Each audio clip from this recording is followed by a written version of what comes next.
Saudara-saudara yang saya kasihi di dalam Tuhan Yesus Kristus, kita akan bersama-sama merenungkan firman Tuhan untuk pertumbuhan iman kita.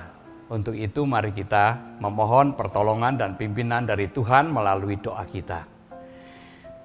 Segala hormat dan puji syukur kami naikkan kepadamu ya Tuhan, oleh karena kesempatan yang senantiasa Tuhan berikan kepada kami untuk membaca dan merenungkan firman-Mu. Biarlah firman-Mu memperkaya kehidupan kami, menerangi jalan-jalan kami. Di dalam nama Tuhan Yesus kami berdoa. Amin. Bacaan Alkitab yang akan kita renungkan bersama pada hari ini terambil dari Injil Lukas pasal yang ke-12 ayat 57 sampai dengan 59. Saya akan membacakan demikian.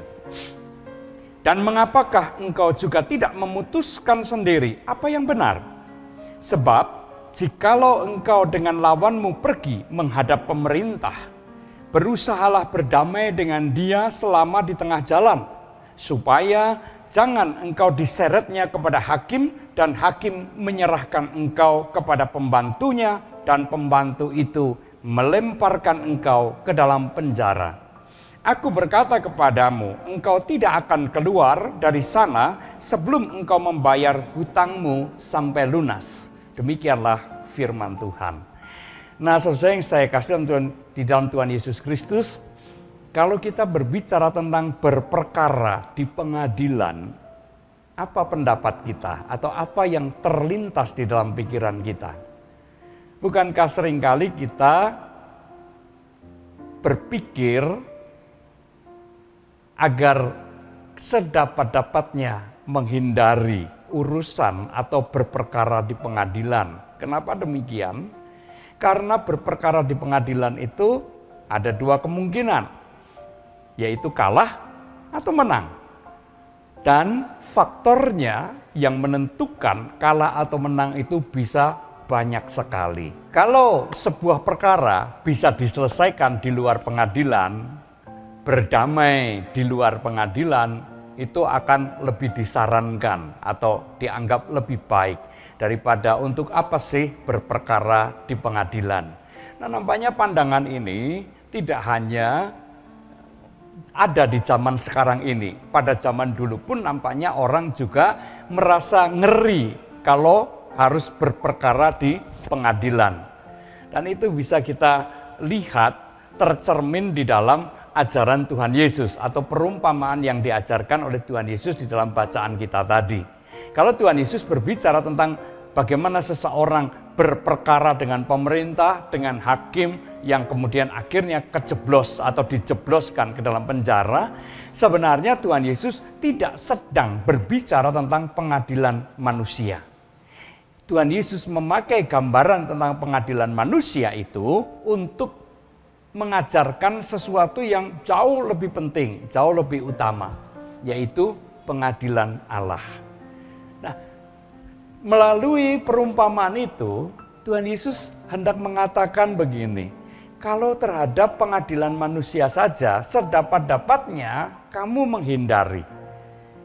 Supaya jangan sampai kamu kalah dan kemudian kamu dijebloskan ke dalam penjara, ya, karena kesalahanmu, karena kamu tidak bisa membayar hutang, maka kamu akan berada di dalam penjara itu sampai kamu bisa melunaskan hutang-hutangmu. Nah, saudara yang terkasih dalam Tuhan Yesus Kristus, kalau terhadap pengadilan manusia saja, orang merasa takut dan ngeri. Terlebih-lebih seharusnya manusia, kita, ngeri. Lebih ngeri lagi terhadap pengadilan Allah. Karena pengadilan Allah tidak akan ada suap, tidak akan ada kecurangan atau ketidakadilan. Apa yang terjadi di sana adalah semata-mata keadilan belaka, keadilan Allah.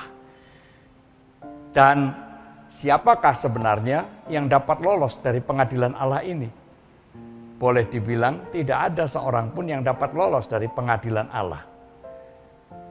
Oleh karena itulah, melalui ajaran Tuhan Yesus ini sebenarnya Tuhan Yesus menyerukan, maka sebelum pengadilan Allah itu digelar, berdamailah terlebih dahulu dengan Allah sendiri.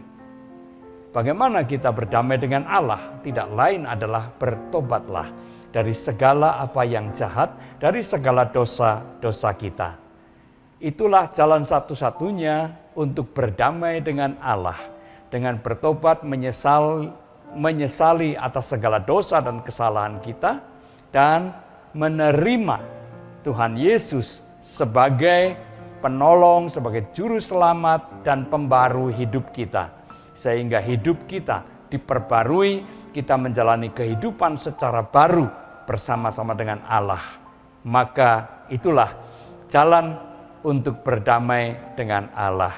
Nah, saudara yang terkasih dalam Tuhan Yesus Kristus, selagi kesempatan itu masih ada, maka mari kita berdamai dengan Dia, supaya kita juga tidak perlu berhadapan dengan pengadilan Allah. Tuhan Yesus memberkati. Amin. Mari kita berdoa.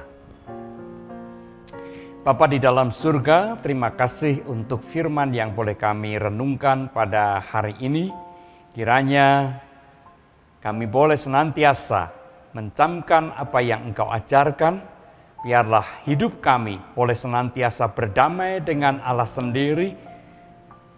Dan kiranya setiap hari kami juga boleh mengalami pertobatan dan pembaharuan hidup melalui karya Tuhan Yesus dan Roh Kudus di dalam kehidupan kami. Terima kasih Bapa, di dalam nama Putra-Mu yang tunggal Tuhan Yesus Kristus kami berdoa. Amin.